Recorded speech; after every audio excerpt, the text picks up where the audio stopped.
이런, 늦겠다.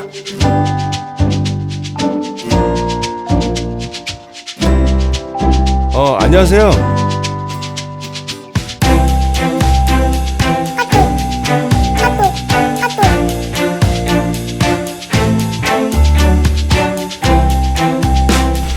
야, 너 뭐야 이거? 똑바로 못해 이거?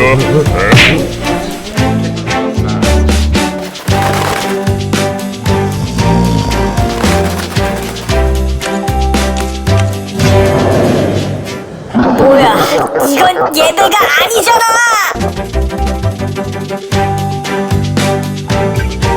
도와드릴게요.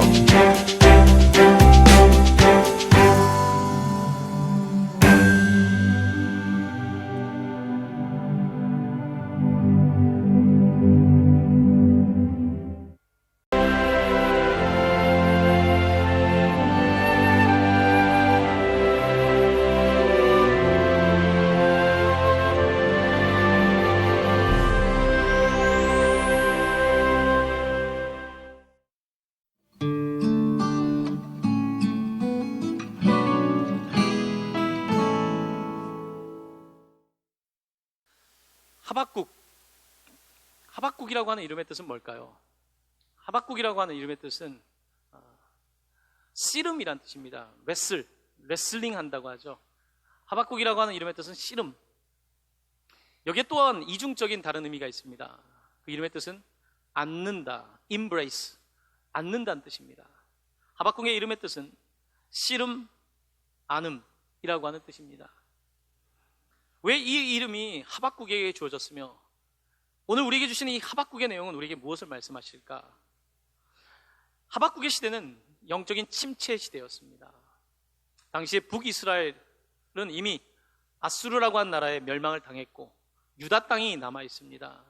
이제 12지파 가운데 밑에는 이제 유다 지파와 베냐민 지파 그리고 이제 제사장 지파, 레위 지파들이 남아 있는 그 땅입니다. 그곳에 이제 침체 가운데 있는 영적인 침체뿐만 아니라 사람들은 이곳에서 더 이상 정의를 보지 못하고 세상이 악을 행하는 이와 같은 시대 속에서 하나님께서는 이 시대와 씨름하게 하시고 또한 그 시대를 끌어안을 수 있도록 하박국이라고 하는 선지자를 주셨고 하박국이라고 하는 선지자는 그 시대와 씨름하고 그 시대를 안는 모습으로 오늘 하박국 3장에 걸쳐서 하나님의 부흥을 꿈꾸는 놀라운 선지서의 모습을 보여주고 있습니다. 하박국의 시작은 이렇습니다. 하박국 1장 2절은 하나님께 기도하는 부르짖는 그의 모습과 부르짖어도 응답하지 않으시는 침묵하신 하나님에 관한 모습이 이렇게 기록되어 있습니다. 여호와여, 내가 부르짖어도 주께서 듣지 아니하시니 어느 때까지이리까? 내가 강포로 말미암아 외쳐도 주께서 구원하지 아니하시나이다. 하나님께 기도해도 듣지 않으실 때에, 부르짖어도 주님께서 듣지 않으실 때에, 아니 듣지 않는 것이 아니라 마치 방관자처럼 들리지만 아무런 조치를 취하지 않으실 때에 우리의 마음은 답답하기 마련입니다. 하박국 선지자는 지금 마음이 답답합니다. 그래서 하나님께 부르짖고 있습니다. 그 땅은 정의가 행해지지 않습니다. 악한 사람이 승리하는 세상입니다. 더 머리를 쓰는 사람들이 승리하는 세상입니다. 그래서 선한 사람들이 고통을 받으며 하박국 선지자는 어찌하여 악한 사람이 선한 사람들에게 강포를 행하는데, 폭력을 행하는데, 그것이 물리적인 폭력이든 비물리적인 폭력이든 아니면 경제적인 폭력이든 이와 같은 폭력을 행하고 있는데 하나님 어찌 그렇게 잠잠하십니까? 라고 묻고 있는 것입니다. 하박국 시대는 하나님의 말씀이 있지만 율법이 해이해졌던 시대입니다. 말씀이 없는 것이 아니라 사람들의 마음이 강팍해져서 하나님의 말씀을 수용할 수 없었고 하나님에 대한 지식이 없었던 시대입니다. 하박국보다 더 먼저 선지자로 왔던 호세아 선지자는 우리가 지식이 없어서 망한다고 선포하고 있습니다. 지식이 없어서 망하는구나. 어떤 지식을 말합니까? 세상에 관한 지식이 아니라 하나님에 대한 지식이 없기 때문에, 하나님을 알지 못하기 때문에, 하나님을 알지 못하면 인간이 인간을 알지 못하고 그와 같은 문제 때문에 세상이 망하게 되었다. 내 백성이 지식이 없으므로 망하게 되었다고 말하고 있습니다. 하박국의 시대도 마찬가지였습니다. 하박국은 이와 같은 때에 포기하진 않습니다. 그는 씨름하는 사람이었습니다. 마치 야곱이 하나님의 천사와 씨름했던 것처럼 하박국은 그 시대의 문제를 놓고 씨름하며 하나님께 나아가는데 그는 어디로 나아갈까요? 그는 오늘 우리가 성경을 보면 그가 파수하는 곳에 나아갔다라고 말합니다. 파수하는 곳은 guard. 이쪽에 적군이 침입해 오는 곳을 볼 수 있는 와치할 수 있는 그곳에 올라가고 성루에 올라갔습니다. 성이 있는 망대에 올라가서 적군이 침입하는지 보는 그곳에 올라가서 그는 하나님께 기도하고 있습니다. 여러분, 사람들은 고난이 닥칠 때에, 상황이 어려워질 때에, 시대가 악해질 때에 마음이 어려워집니다. 그때 우리는 점점 자기의 동굴 속으로 들어가고 싶어집니다.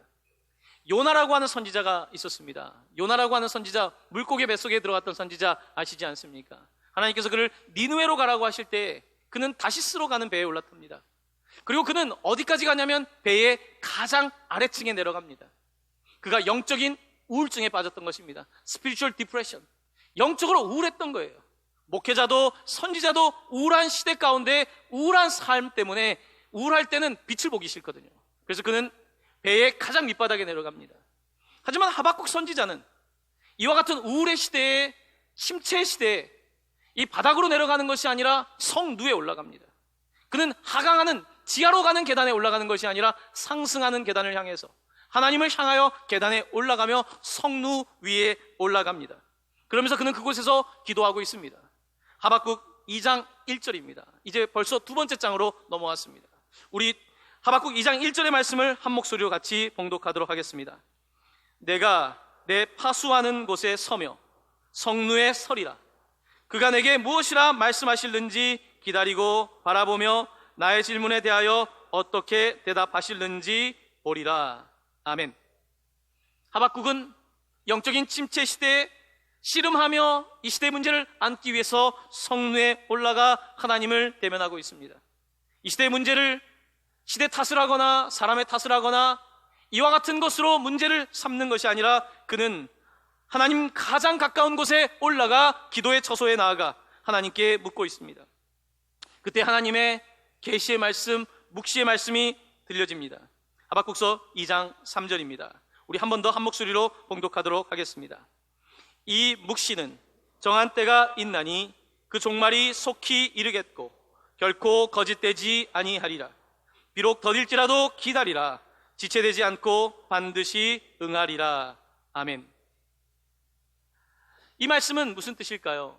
당시에 이스라엘은 북과 남이 나눠져 있었습니다. 남쪽에 있는 유다는 이제 악이 이제 치달아서 하늘까지 닿고 있는 상황입니다. 하나님의 말씀을 받은 지도자들은 악을 행하고 땅에 있는 가장 바닥에 있는 사람들은 정의가 행해지지 않기에 궁핍한 삶을 살아가고 있었습니다. 이때 하나님께 하박국은 하나님 언제까지 이렇게 악이 승리하는 것을 보시면서 방치하시겠습니까? 하나님은 그에게 계시의 말씀을 주십니다. 이 묵시는 정한 때가 있다. 하나님께서 주시는 이 계시, 하나님께서 주시는 말씀은 정한 때가 있는데 하나님의 시간표가 있는데 그 종말이 속히 이르겠다. 이제 너의 시간표로는 왜 하나님 이렇게 더디신가? 왜 하나님은 응답하지 않으신가? 내 시간표를 하나님께 말씀드리고 있지만 하나님께서는 이제 내 시간표가 되었다라고 말씀하십니다. 그러면서 그들에게 이제 정의에 대한, 하나님의 정의에 대한 분명한 하나님의 질서를 세우는데 하나님은 놀랍게도 그렇게 선하다고 생각하는 이스라엘 사람들, 유대인들을 멸망시키기 위해서 갈대아에 있는 바벨론 사람들을 일으켜서 이들을 무너뜨리겠다고 말씀하고 있는 것입니다. 하박국 시대가 조금 지날 때에 이제 바벨론이 이스라엘에 침공하여 유다 땅을 무너뜨리게 됩니다. 하나님의 시간이 이르렀고 더딜지라도 기다리라. 지체되지 않고 반드시 응하겠다라고 말씀하고 있는 것입니다.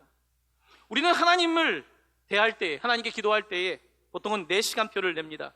하나님 이렇게 하시는 것이 맞지 않습니까? 하나님께 우리는 내 시간표를 드리고 하나님께 응답해달라고 말합니다. 인간관계에서도 마찬가지입니다. 우리는 가족 간의 관계에서도 직장에서도 각자의 시간표를 내밉니다. 왜 이렇게 하지 못했냐고 우리의 시간을 말합니다. 마찬가지로 지금 사람들은, 특별히 하박국은 하나님께 왜 이렇게 응답하지 않습니까? 라고 묻고 있는 것입니다. 하지만 하나님께서는 이제 하나님의 시간표가 오고 있다. 조금만 기다려라 말씀하시면서, 그러면 이렇게 하나님의 시간표가 오지 않고 하나님의 심판이 오지 않고 하나님의 정의가 서지 않은 시대 가운데 어떻게 살아야 됩니까? 묻고 있는 하박국에게 하박국에서 가장 중요한 말씀입니다. 하박국 2장 4절의 후반부입니다. 하나님은 이렇게 말씀하십니다. 의인은 믿음으로 말미암아 살리라. 많이 들은 말씀입니다. 로마서에도 나오는 말씀입니다. 의인은 믿음으로 말미암아 살리라. 하박국이 주셨던 하나님의 말씀입니다. 세상이 악할 때 우리는 묻습니다. 왜 세상이 악한지 물을 때에 하나님께서는 이렇게 묻습니다. 악과 선에 관해서 자꾸 비교하고, 왜 내가 더 선한데, 내가 이 사람보다 더 선한데, 내가 이 사람보다는 더 도덕적으로 살고 있는데 하나님 왜 나에게 고난이 있습니까? 라고 우리는 묻게 됩니다. 인간은 끊임없이 비교하지 않습니까? 비교가 끝이 없는 것이 인간의 인생인데 하나님께서는 말씀하십니다. 의인과 이 악인의 고난의 경중에 관해서 묻지 말고, 너가 의인으로 살기 위해서 어떻게 살아야 될지에 대해서 내가 말해주겠는데, 의인은 믿음으로 말미암아 살리라. 의인은 믿음으로 말미암아 살리라. 의인은 믿음으로 말미암아 살리라. 이렇게 말씀하시는 것입니다.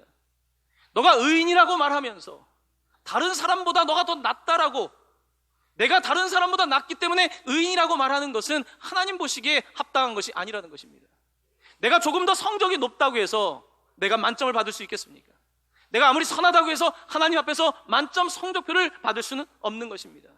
악한 시대 가운데 하나님께서는 그러므로 의인은 너의 힘으로 사는 것이 아니라, 영적으로 혼탁한 시대를 살아갈 때에 가정의 어려움과 세상이 시끄러운 그런 소동이 있을 때에 믿음으로 말미암아 살아야 된다라고 말씀하고 있는 것입니다. 사도 바울은 같은 맥락에서 고린도후서 5장 7절에서 이렇게 말하고 있습니다. 이는 우리가 믿음으로 행하고 보는 것으로 행하지 아니함이로다. 우리가 믿음으로 행한다.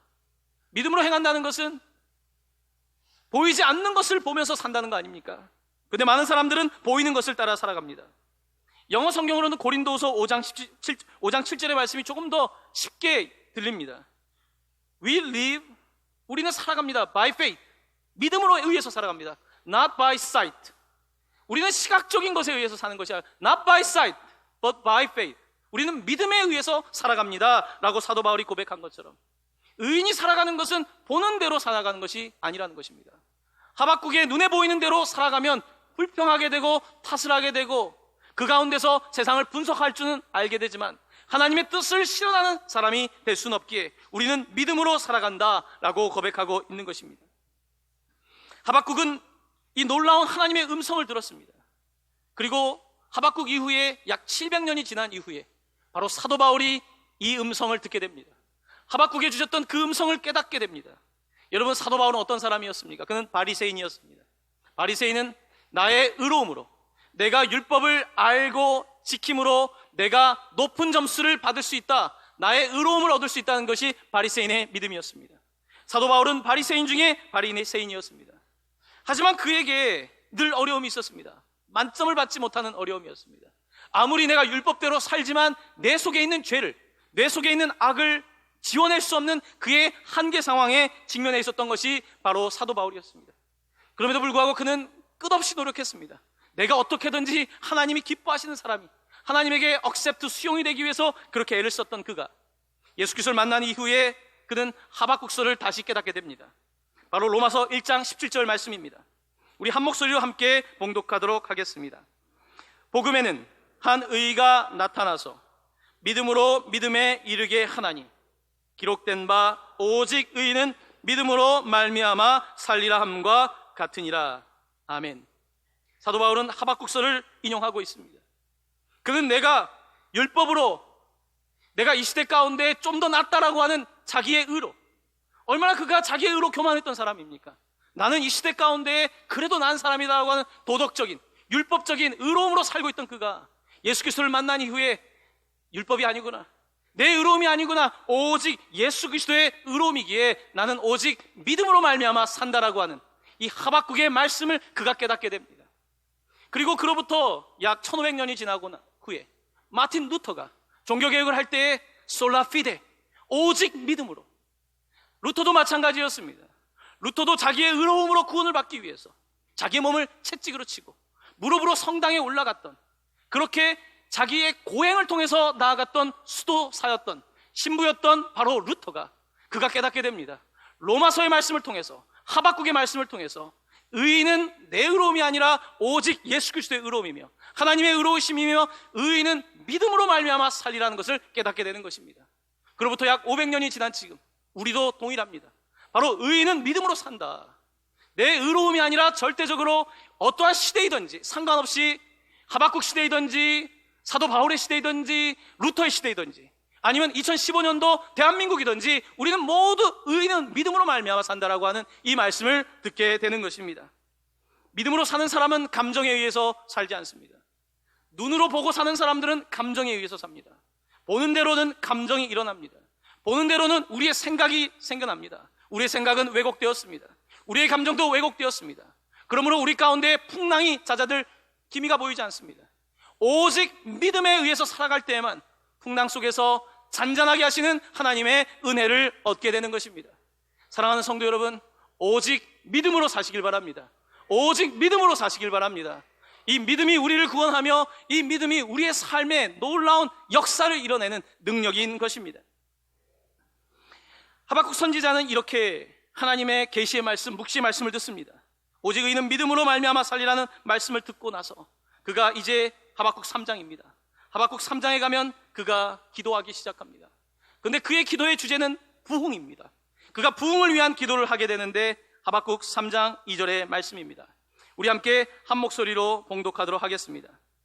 여호와여, 주는 주의 일을 이 수년 내에 부흥하게 하옵소서. 이 수년 내에 나타내시옵소서. 진노 중에라도 긍휼을 잊지 마옵소서. 아멘. 그는 성루에 올라가 황폐한 땅을 바라봅니다. 영적인 황폐와 정치, 경제적인 황폐한 시대를 살아가며 그는 성루에 올라가 기도하기 시작합니다. 주는 주의 일을 이 수년 내에 부흥하게 하옵소서.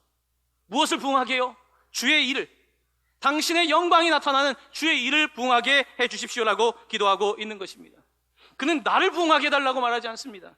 지금 나로 하여금 잘 살게 해달라는 기도가 아닙니다. 그는 먼저 주의 일이 부흥해야 되겠습니다. 영적인 부흥이 일어나야겠습니다.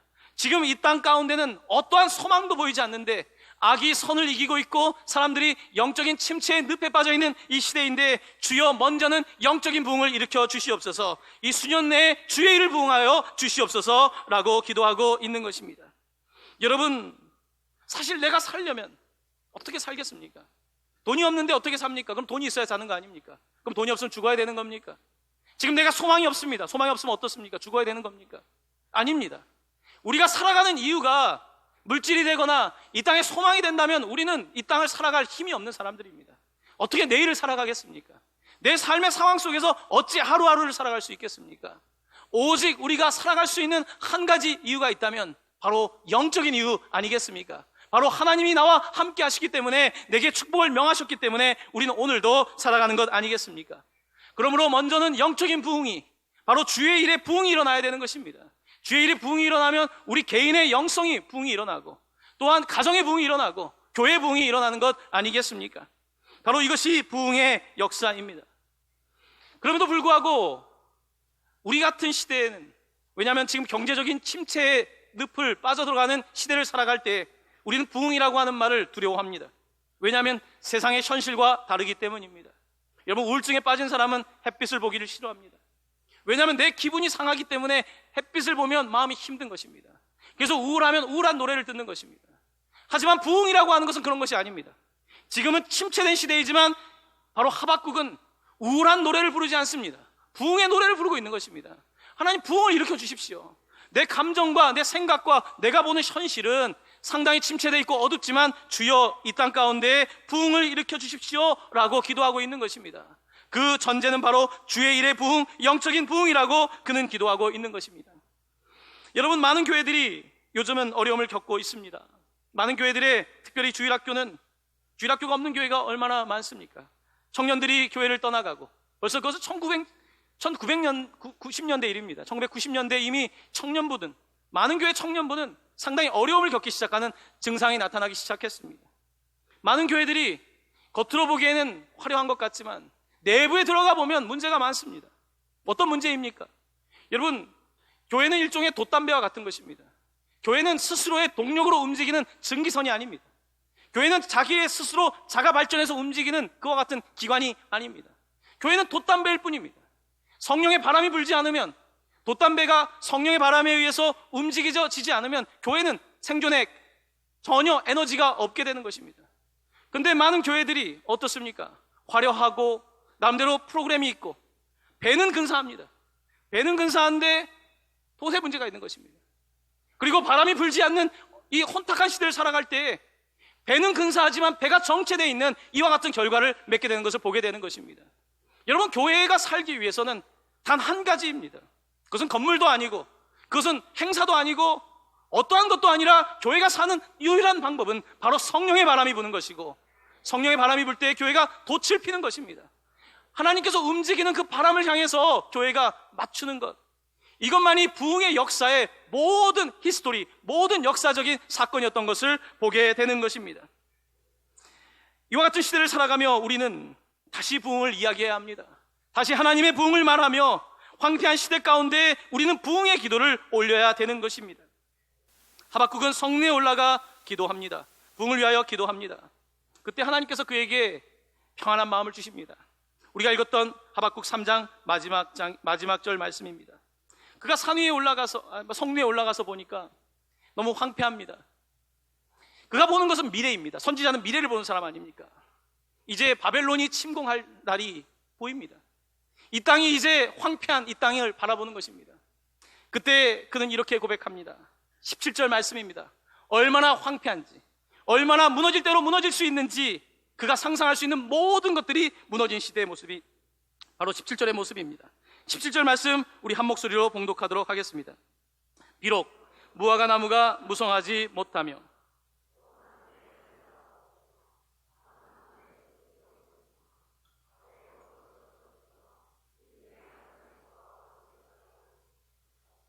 아멘. 자, 잘 보십시오. 이스라엘입니다. 이스라엘에 무화과가 없다. 무화과는 그냥 과일입니다. 없어도 살 수 있습니다. 포도 열매가 없습니다. 이들은 포도주를 늘 마시는 사람들, 포도가 없는 것 괜찮습니다. 감람나무, 오일리브입니다. 올리브에 기름이 없다. 뭐 그냥 그렇습니다. 그 다음에 뭐라고 합니까?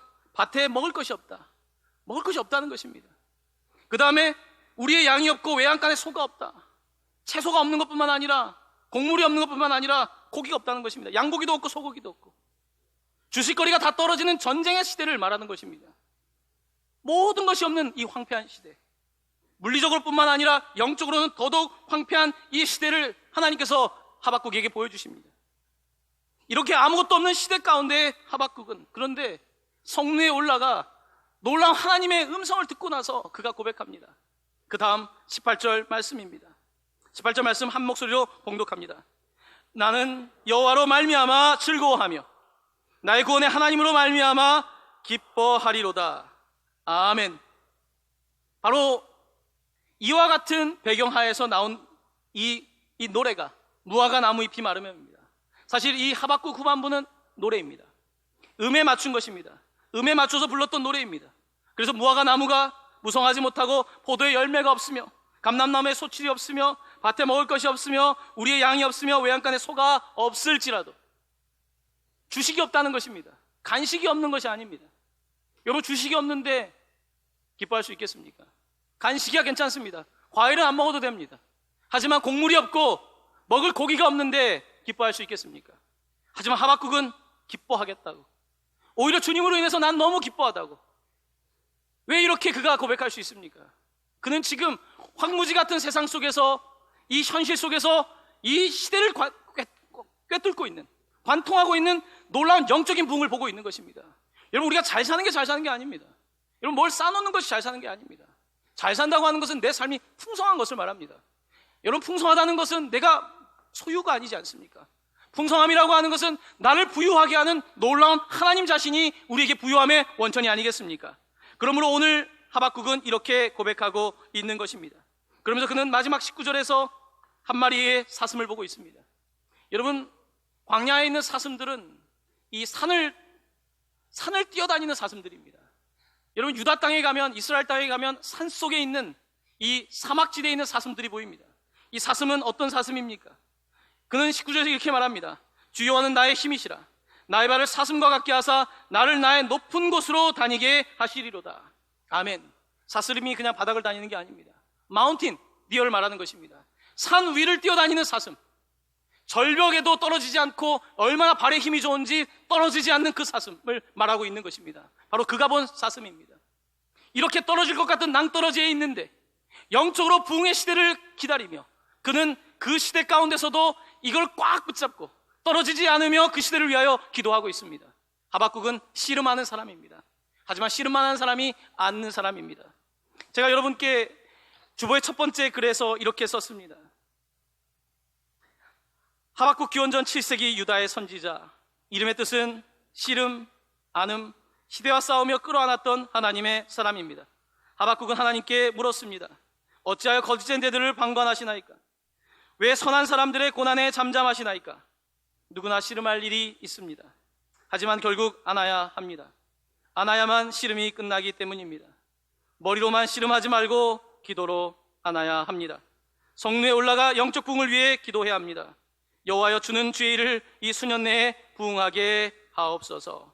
아멘.